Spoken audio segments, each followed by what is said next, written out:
Welcome to Creative Piecemeal. I'm Tammy Takeishi, a board-certified music therapist. Join me each week as a new guest from across the fine and creative arts spheres shares struggles, triumphs, laughs, words of wisdom, and more in authentic, thought-provoking, and inspiring interviews. Hello and welcome to Creative Piecemeal. I'm Tammy, and today I'm joined by actor Samantha Rodes. She's a versatile actor with extensive experience in creature and prosthetic performance, contortion, yoga, and motion capture. She's worked alongside many acclaimed artists, both under layers of prosthetics and suited up for motion capture, including Academy Award-winning director Guillermo Del Toro in Nightmare Alley and visionary director Zack Snyder in Rebel Moon. Beyond the screen, she can be seen swimming, modeling, child stunt doubling, and writing, even having been a ghostwriter in the health and fitness industry. With her passion and commitment, she's willing to go the extra mile. I'm really excited to have Samantha on the show. I love having people from across the creative and fine arts, and you are the first actor I've had who's a contortionist and prosthetic creature performer, so I'm very excited. I've had other actors, but you're the first in this, so I'm just curious, how did you decide to become an actor? Hi. First of all, And thank you for then go having into me that on. niche as well? I'm really grateful to be here. It was kind of like a perfect storm of elements. I had a background already in theater as a young adult, like in my preteens and teens. I was doing just like theater and then later on acting for film. So it was just like a straightforward acting ambition. But I went through a very dark period in my life and it was really awful. But I'm just gonna cut to the chase where I kind of realized I really love fantasy, horror, monster stuff, and of course, my favorite director, Guillermo Del Toro, and his movies. And I learned that being able to embody these non-human characters or anything requiring a lot of prosthetics is a niche. It's a special skill, and that's actually kind of like a cool little avenue to check out if you have some cool like body skills and a tolerance for the makeup. So I was in my like late teens ish when I fell into that, and what really kind of cemented it too was that I was asked by my old elementary school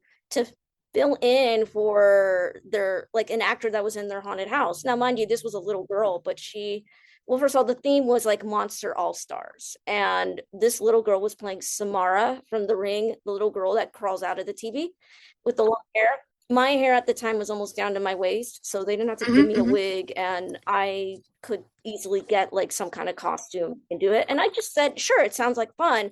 And that's where I realized, like, I actually really have fun being very physical and getting into the mind of some character that again is not human, that's otherworldly. So I kind of decided like this is the way to go for me. I light up. My passion is back as an actor because otherwise before then it was always me being typecast as a child, like a regular child or this moody teenager.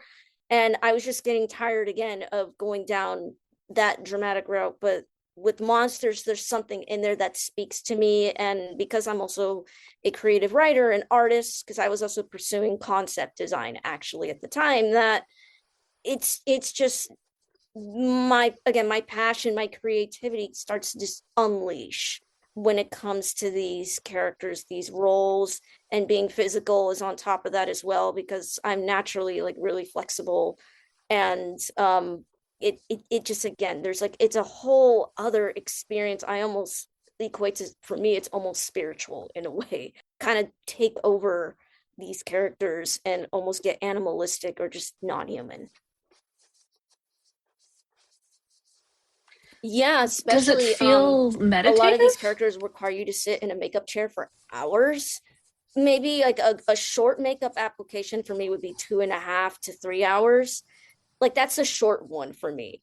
But the longer ones, even those short ones, you're in there for hours. So as an actor, you get to get into that mental headspace and kind of become the character. And I remember picking this up from school as well as even a choreographer teaching this to us, where it was like a meditation where you literally call the character and invite them in. Imagine you're meeting them at a crossroads and you're kind of like merging consciousness. Like it gets really woo woo, but I applied that to this creature Hmm. work that I do, whether I am modeling a character at one of the special effects schools in Los Angeles, or if I am asked to do something on set, like play this witchy goddess.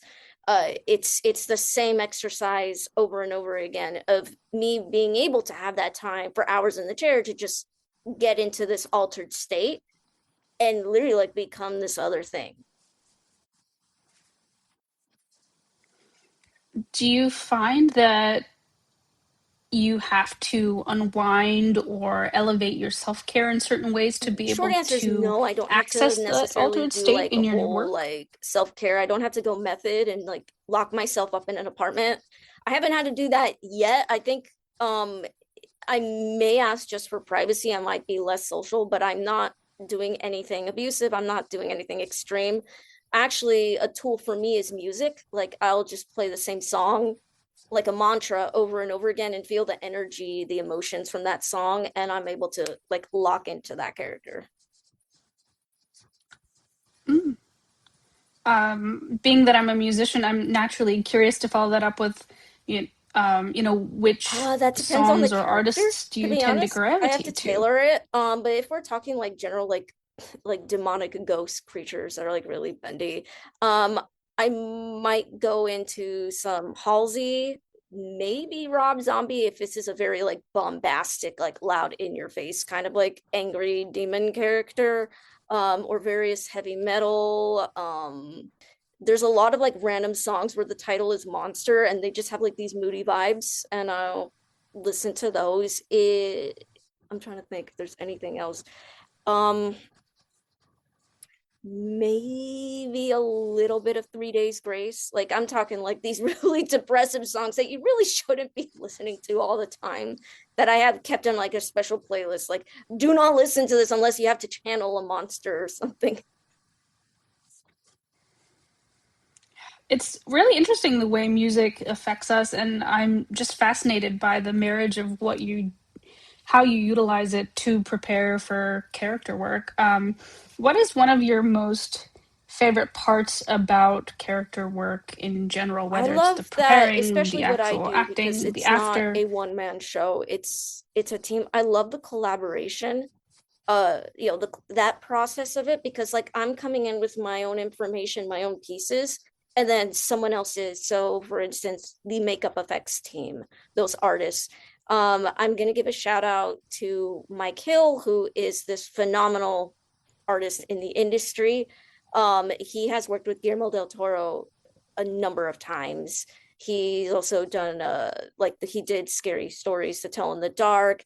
Uh, he's a sculptor. Like he's this genius artist. And when I did Nightmare Alley, Mike had a lot of feedback from my character, who was based off of a real person who was in this famous film called Freaks, which featured like these circus carnival performers, people with, like mental disabilities and all of these handicaps and physical abnormalities. You could almost argue it's an exploitation film. But my character was based off of a real person, and Mike came in with a lot of affection for this. Like he studied this person basically, and had so much care and affection, like I said, for who they are. And he told me, I don't want you to do a caricature of them. I don't want you to go over the top. Let's pay some respect here. Study their movement, their body language. Mike had also worked on American Horror Story, and there's a character named Pepper. Pepper has like a bit of like a she like a pinhead, that it's not the best term, but I think the medical one is like microcephaly, but they would call them pinheads, and that is based off of this character or person, I'm sorry, this person from Freaks, who was known as Schlitzie. So Mike would even correct me on certain mannerisms, like, I don't want you to move that way, that's Pepper. I want you to go back and find footage of Schlitzie and laugh like Schlitzie would, look around, he had so many notes for me. It was almost like a dance, like a choreography. And then, of course, when you're on set and you're working with other departments, you have costume and wardrobe, and they're going to give you feedback as well. because clothes can tell a story. And then you have your director, giving you direction, it's telling you how to act, and you have to piece all this together. And it's like a dance. It's so complex, but I love that. I mean, granted, my role was so small, but like there was so much feedback I was given on how to embody them. So my favorite part of this is the collaboration, that I'm working with other people and we're all just kind of doing this huge group project together. It sounds like it's very enriching creatively and inspiring. Like, people feedback with each other and help each other out. Definitely. And I think that's what's bittersweet too about doing that, is when it's over, you have to say goodbye. And it's like, depending on the production, you may have been working with them for months, or even if it's just a few days, you just naturally by osmosis are getting close to these people and working together. And now granted, there are certain productions that are absolute hell, but when you do click with the right team and there's this like this synergy going on, it's beautiful. It's great. You're connecting, you're bonding with other people, and then when it's over, you have to say goodbye, and you'll be lucky if you cross paths again. It's interesting you'd mentioned the movie Freaks. I've actually seen that before, a long time ago as part of an unusual double feature at a movie theater. But Oh, yeah, cool. it's I feel like it's a movie that's not super well known. No, it's the director is Todd Browning, and Todd Browning's claim to fame is Dracula, the Bela Lugosi movie. But Todd Browning was known for doing movies that involved a lot of like physical, like off the wall sort of things. He did silent films with this famous actor known as Lon Chaney, or the Man of a Thousand Faces. And Chaney, of course, would transform into all of these extraordinary characters. Sometimes he was playing a man with no legs, or a man without an arm. Then of course he became Quasimodo, the Hunchback of Notre Dame. Then Eric the Phantom from Phantom of the Opera. Did so many things, but Todd Browning was known though for just gravitating towards these characters or settings that were a little on edge, that there was something off, and then there's the physical aspect of them. You do creative writing. Do you find yourself gravitating towards like sci-fi, horror, thriller as well there? Yeah, I kind of do a blend. Sometimes it's just like musings, like personal essays or poetry, and then I have a number of novels that I am developing that all are either like mythologically informed or have horror elements, sci-fi, a bit of romance in some of them, or some of them even have like these esoteric, like really big themes involved. Yeah, I've always been that way. And it's only been this year where I'm starting to share more of them. I have a Substack. It's not updated frequently, but I do like to put things on there now and just be more transparent of, hey, this is what I do as a writer. What's one of your favorite things about writing? I think writing is this vulnerable but like powerful tool to open up the vault of your own soul. That's a really beautiful way of putting that. It's very poetic. Thank you. Thanks. What is something that drives you bonkers about writing? I think the bonkers thing is, I think I go by the write drunk, edit sober, and the edit sober part can be hard because you're like, what is this train wreck? What did I write? I'm awful. I'll never be good. What is this? This will never be see the light of day. Don't look at it. There's that. And then I think one on the other hand, let's see. I gotta have like two. One is like something I've been wanting to say this for years, but grammatically, can we stop using obsessed as something I really like?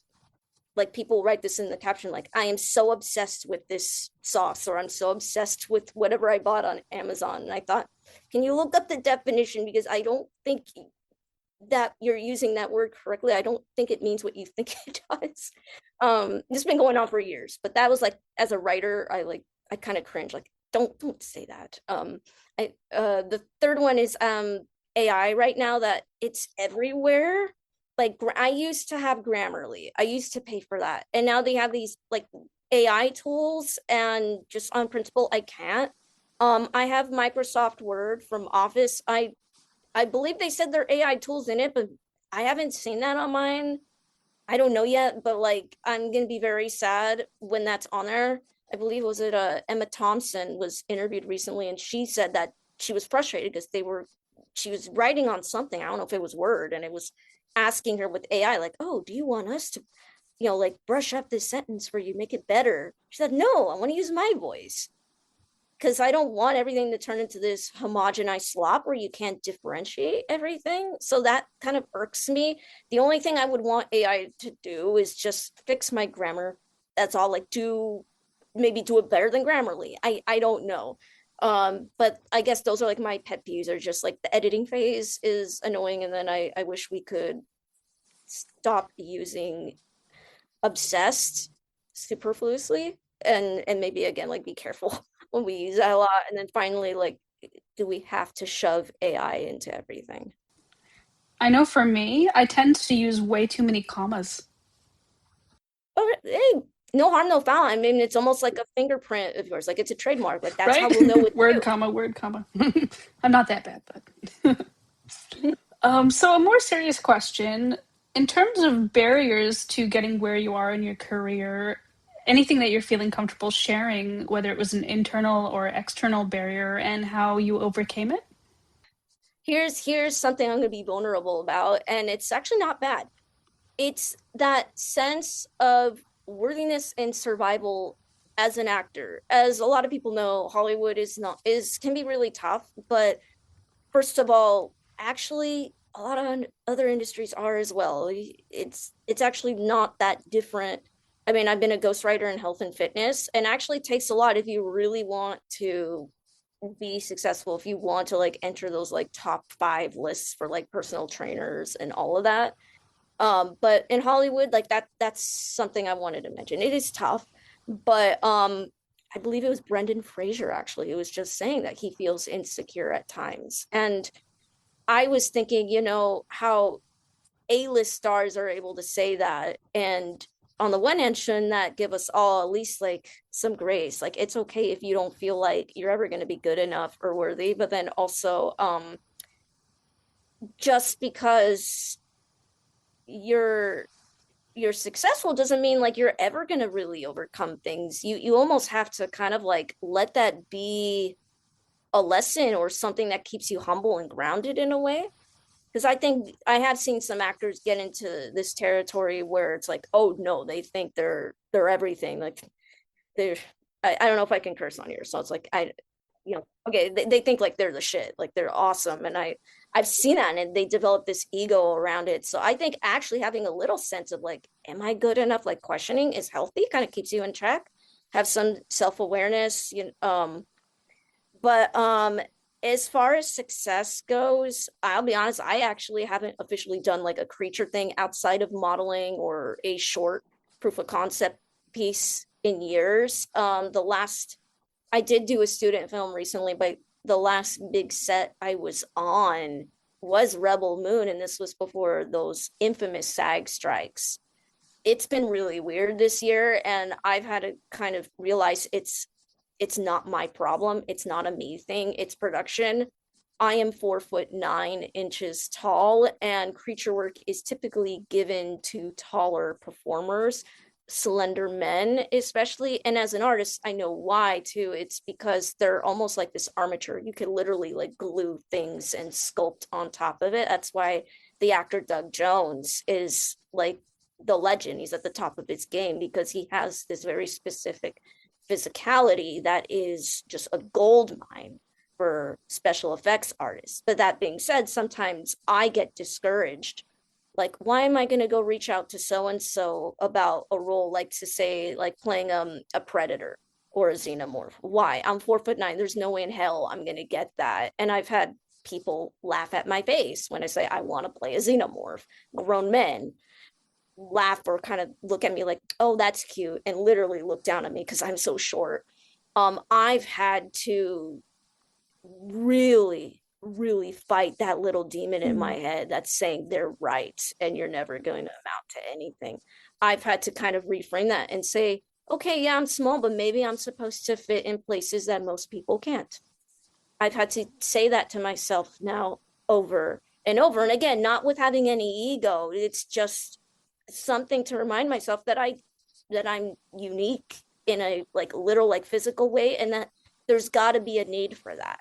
And especially since we're always looking for diversity, not just in representation, like in real people, but I would imagine it's the same for monster stuff. Like, are we going to be seeing the same 7 foot tall creature over and over again? Like, I would like to imagine in an industry where it's art and creativity and expression that there's going to be someone out there that is going to think, yeah, I want this creature to be, yeah, on the shorter end, but it's still very scary. That's my hope. I really had to learn how to make peace with the fact that I do have, a bit of like some scars there from being mocked and ridiculed for wanting to do this, and also kind of getting into some typecast type of situations where it's like, hey, can you play a creepy little girl, or can you play a kid version of this famous monster? It's been a hard pill to swallow, and I've had to learn that when I do accept some of these things, to try to still make it my own and have fun and bond with the other artists. And it's been humbling.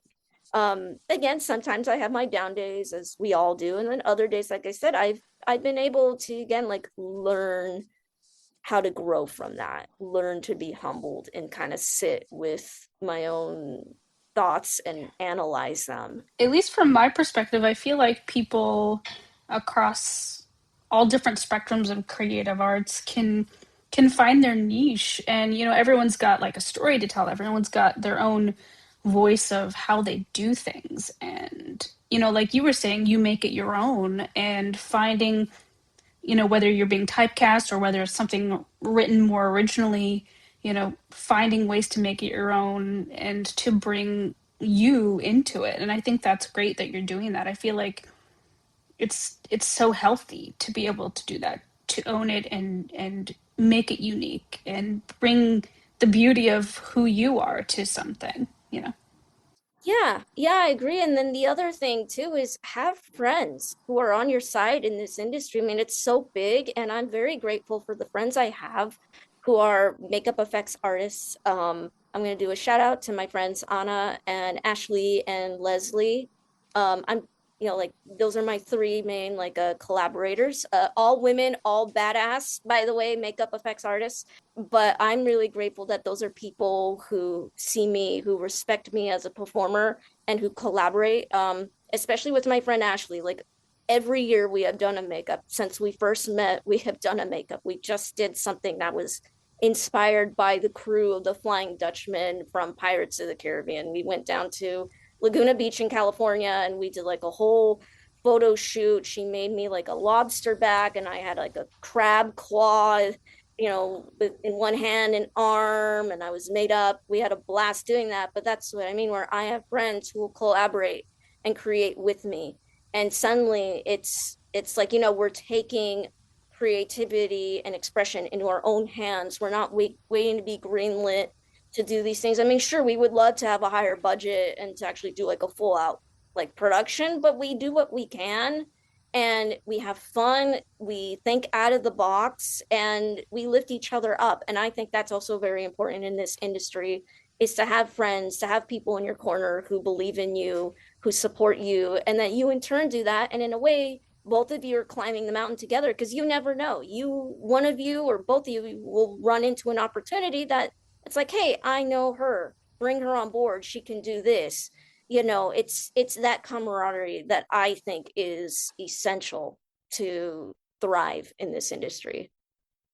Even though this is the first time we've ever talked, I can really sense your passion and your gratitude and regarding collaboration and teamwork, and I think that's fantastic. I'm assuming that that's not always the case, in Hollywood. Not people aren't always gung ho about collaborating and being a team player. Yeah, yeah, of course. People, everyone's different, and yeah, there are some people who are more walled in, and look, I'm guilty of it myself. Like I went through like a little mini crisis this fall, and I was walled off, and I'm still kind of recovering from that myself. So we're all human, and this has also been, not even this year, it's just been really tough, challenging times in this industry. And some of us are just burned out, that we have our survival jobs or things that we're, you were saying like about bandwidth earlier, like we are putting so much into one thing just to get by, and that creativity is either unavailable, or for some of us it hurts to even bother creating again, because we somehow feel like, what's the Mm. point? We feel like we've been marginalized, or that our voices have been silenced because we're not getting work. And of course, a lot of us don't have people telling us it's not your fault. Like literally the industry has been turned upside down, wrung out. It's unbelievable what's going on, where I have spoken to people who are like in their 70s or 60s, who are telling me like, yeah, I've never seen anything like it. Or I've read articles, there are people who are Academy Award winning like cinematographers saying, yeah, I haven't worked like this year at all, or 2 years.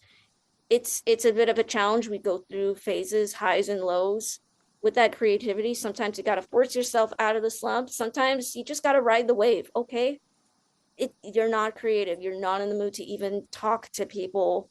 Obviously try to at least maintain those relationships, but I think, just I think like my little like message to everyone out there is like, it's okay if you don't feel safe or inspired enough to even create, because just of how demoralizing these times have been in the industry. And my only like sincere hope is that it's got to improve. As they say, what, you know, they say what goes up must come down, then the opposite must be true. What is down has to go up. I mean, you can't put thousands and thousands of people out of work like this. It's just insane. Mm. And you bring up such good points about how,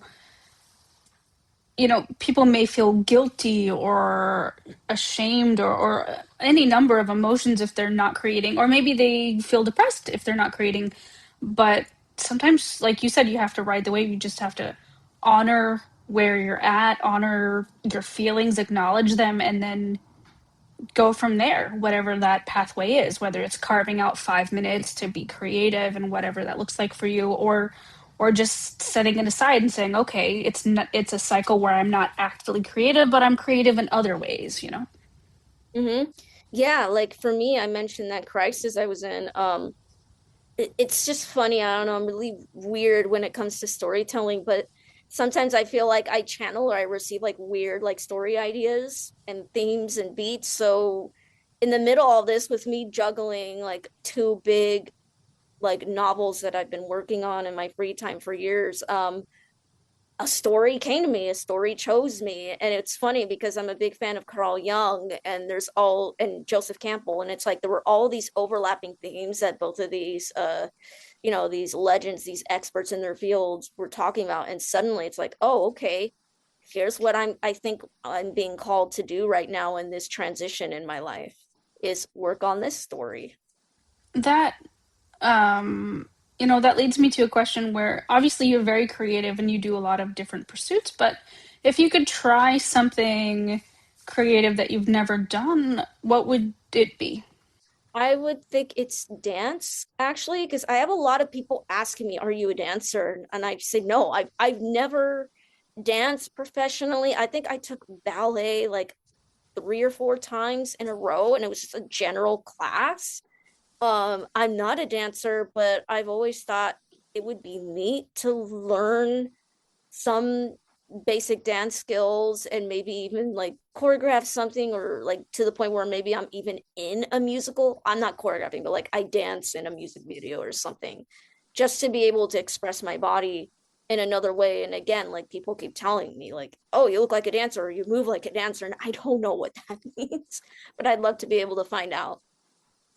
I think perhaps it means that you're, attuned with your body and you move very gracefully. That's my Oh, guess. I guess I would agree that's how I view contortion, and I by no means call myself like a Cirque du Soleil performer, but I remember for like a hot minute, in my early 20s, I really wanted to like pursue like extremely advanced contortion to where I could like work in Cirque du Soleil. I never went there because at the time I didn't have the resources and I did not want to have any injuries doing that. And I, again, like I have a contortion coach. I don't see them often, but I do have one now, but I didn't know them then. And again, like we're talking like 2012, 2011, even, where like I couldn't find any contortion schools near me. Um let alone ones I could afford. So yeah, it would be very interesting just to like for a while like study dance on a very high professional level. What would you say to someone, like, a piece of advice, I guess, for someone who wants to get into acting and specifically the realm that you're in? So this is like the easiest thing you can do first. I believe it's for free on YouTube. It's a documentary called Men in Suits. There's technically a woman in there, but by and large it's men. And it's about this niche on how you perform in makeup and suits, like heavy prosthetic pieces that take hours to get into. And be applied. So it the aforementioned Doug Jones is in it, but you're also getting a variety of performers of all ages, including the actor who was the first person to play Godzilla. Is in there, and it you're gonna get an idea of how grueling and like demanding it is. It's not for the faint of heart. You have to be in really good shape to do this. So you're gonna learn about the physical parts. You're gonna learn about the mental side, the actor side, because that's the other thing too. I think it would help if you have some kind of basic either theater or film like acting background to do that. Wonderful documentary though, so I would suggest watching that first so you have an idea. If you live in New York or LA, I maybe Atlanta, I don't know about the other states, but you know, the big ones, New York, Atlanta, should have some special effects schools, and volunteer to model makeup. You're going to be working with students, but there's, teachers overseeing it. So you're in a safe environment and you're not under the pressures of being camera, ready as an actor. So model, these makeups, because you're going to find out right away whether or not you see this as something you'd be doing frequently. Like, can you handle the fact that someone is touching your face for hours? Can you handle not that I feel claustrophobic, but I say that because a lot of people will complain that I feel claustrophobic, that I'm buried under these pieces. So that's just kind of like dip your toes in that, is start with those two things. Watch that documentary, and if you have a makeup school you can go and model at, definitely do that. um let's see what else. I think it would help to have some kind of physical skills. So in fact, even just like learning yoga, getting in touch with your body, or tai chi, qigong, those are really good skills to have. And then from there, i would I would actually say something that has really nothing to do with creature performance or prosthetic performance per se, but start to have an identity as an actor. What makes you unique? Like what makes Kate Blanchett the Kate Blanchett, and what makes uh like Gary Oldman who he is. Like find out what your identity is as an actor. Are you someone that just wants to disappear into a role all the time, like Daniel Day-Lewis? Are you someone that's pretty much what you see is what you get? Kind of like George Clooney. Like you kind of figure out who he is after a while. Um, kind of look into that, and if you really want to have fun too, find up like these behind the scenes videos too of makeup applications. Obviously, Guillermo Del Toro, all of his movies have great featurettes behind that for the monster designs and them interviewing the different performers who wear the makeups. There's a great video on Jamie Bauer, who played Vecna in Stranger Things. There's some like great behind the scenes videos on that. Now, granted, you most likely are not going to be doing what he did, which was what, like 7 to 8 hours of being in the chair and having the pieces glued onto him and all, but it's a good comprehensive look into doing these type of roles where you have to literally transform into another character. Those definitely sound like some wonderful pieces of advice and great places for people to start. I'd like to pivot in the final few minutes of our Yeah. conversation into just fun questions and other questions about you outside of the makeup and prosthetics. One of which is, what is something on your bucket list that you recently crossed off? I think for me it was I just had some joyful moments with friends where I was crying in gratitude. I remember saying that I want to have a moment where I'm crying because I have like the best friends in the world, and I got to experience that. Actually, like I knocked that off a few years ago, but for some reason every time I dwell or I meditate and kind of count my blessings and think of my friends, I start to choke up. So that's something I can happily cross off my bucket list. It's always good to have a great support system, right? I no, I agree. Yeah, I'm very fortunate to have some awesome friends, and even the friends that I don't always see eye to eye on, at the end of the day, they've got my back and I have theirs, and I'm very grateful for them. Talking a little bit more about music, what is a album that you just can't live without? Um, Whether it's having to do with, using it for work or personal or anything. I'm really bad with like full albums because I kind of like treat like music as like a buffet. I'm just picking from different sources. If you want an actual album, Epic the Musical, because I'm a Greek mythology nerd. So I don't know if that counts, like the full concept album that finally finished this year. Um I love that. But I think I'm trying to think like bands where I take so much music from. I love the Diablo Swing Orchestra. And that one, it's like almost every song is different. There's usually like a lot of like really cool, almost sounds like big band music, but then suddenly it's like big band, now it's metal, and then now it's like disco. They like are really like idiosyncratic, and I love it. The my favorite song from there is hopefully I can pronounce this right, the superhero Jagannath. I love that song. It's insane, it's crazy, look it up. But yeah, I had to like choose one band. I don't know if I can do an album. It's either Epic or the Diablo Swing Orchestra. Those sound really interesting. I've heard of Epic because I have some friends who are like who really love it. I've not heard of the Diablo Swing Orchestra, but that sounds fascinating. So I'm gonna look it up later. What is a book that has inspired you or challenged you or that has really resonated you with you in your life? I am gonna have to just start with the first full book I ever read on my own, and it was 20,000 Leagues Under the Sea, and I was in the first grade. And it's ironic because I was struggling to read. Like I was behind to where like my parents had to have like a conference with like the principal and my teacher that I couldn't read to save my life. And this was first grade. And then suddenly, I don't know what they did.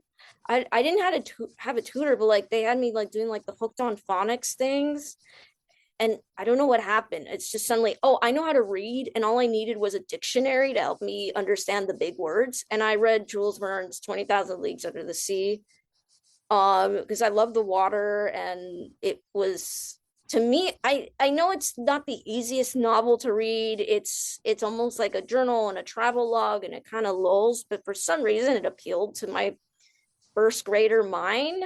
And this was not like a kid's version. No, this was like an actual like version I found at the school library. So uh yeah, I gotta owe it to 20,000 Leagues and Jules Verne. It sounds like you've always had a spirit for adventure. Mm-hmm. Yeah, yeah. Just books being able to do that. An author whose works had changed my life too, though, is a Francesca Leah Block. Her her prose is very much like it's sensorial, it's poetic. She has a very interesting way of describing things and providing detail.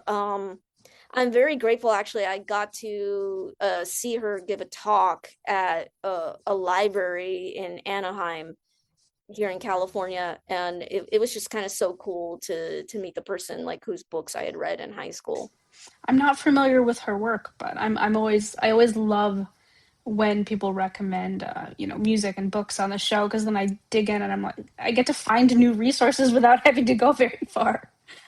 Yeah, yeah. I'm really bad. I call myself like I'm looking at my like my IKEA like shelf here. Like I have, yeah, I do have a copy of 20,000 Leagues. I have Francesca's the books. I have a lot on Greek mythology because I was a big Greek mythology nerd. There's a actor named Stephen Fry, and I'm trying to like V for Vendetta. He was in one of the Hobbit movies.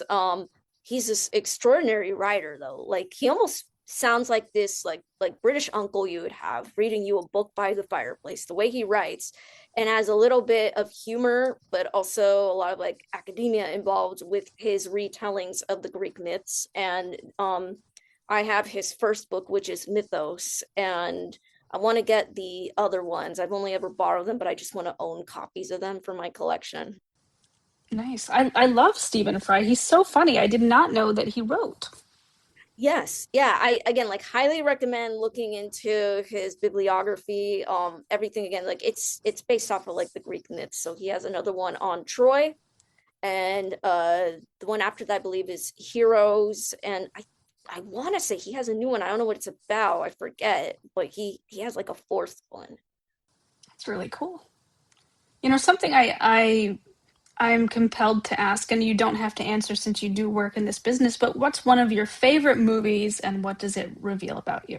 Okay, one of my favorite movies that's really hard. I'm sure people are saying, Sam, you're gonna say Pan's Labyrinth, and I could say it's Pan's, because his movies literally helped save my life.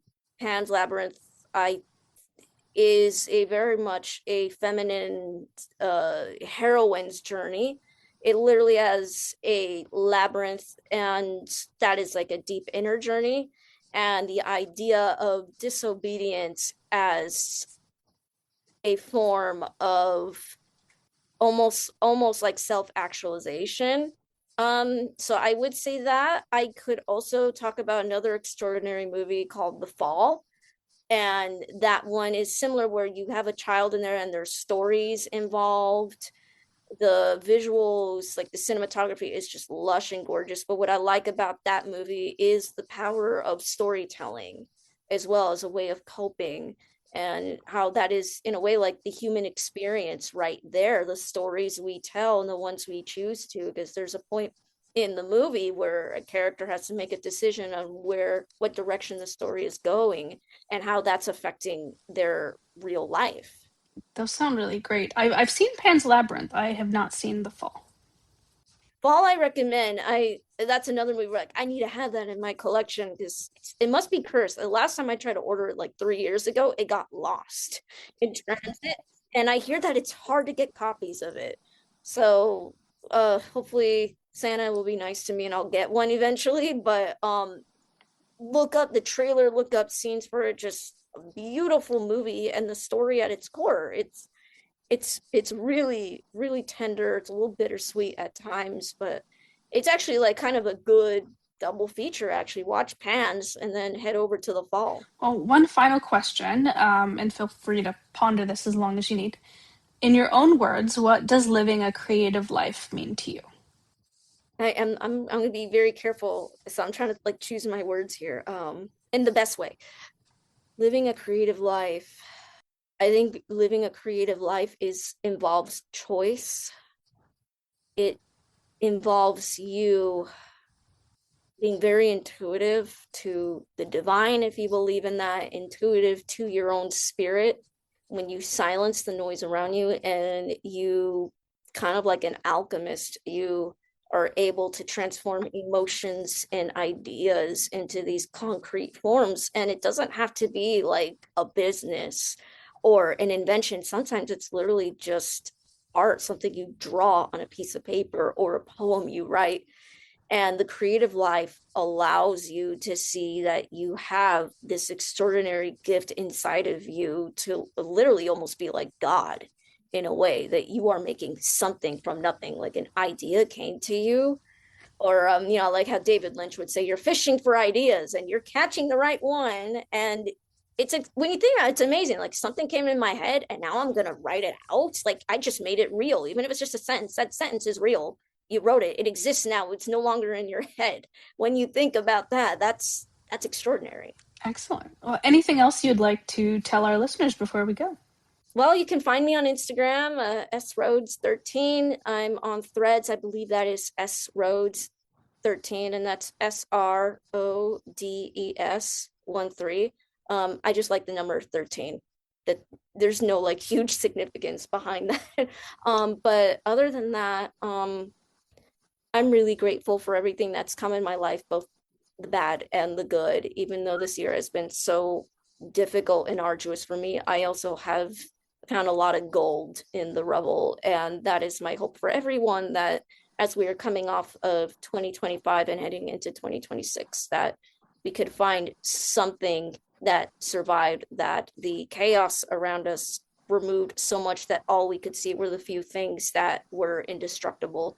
And maybe that one thing that survived it all was something authentic to you that you either had neglected or taken for granted. So that's one thing I'm willing to impart for this year, is try to find again that treasure that has somehow survived this year. It's going to be hard, but when you're able to, it's, I don't know, it helps to ground you. It certainly helps to ground me when I get into dark places. So those are my takeaways for everyone. Excellent. Well, Samantha Rodes, thank you so much for being on the show. Listeners, please check the show notes to be able to connect with her regarding social media and other things. And as always, thanks for listening. Thanks for listening to Creative Piecemeal. We hope today's episode left you feeling inspired. This podcast is independently created and produced by the host, Tami Takaishi. More details about today's guest can be found in the show notes, along with links to the podcast's socials, merch store, and ways to support arts organizations AHA Broadway and New Normal Rep, both near and dear to Tammy's heart.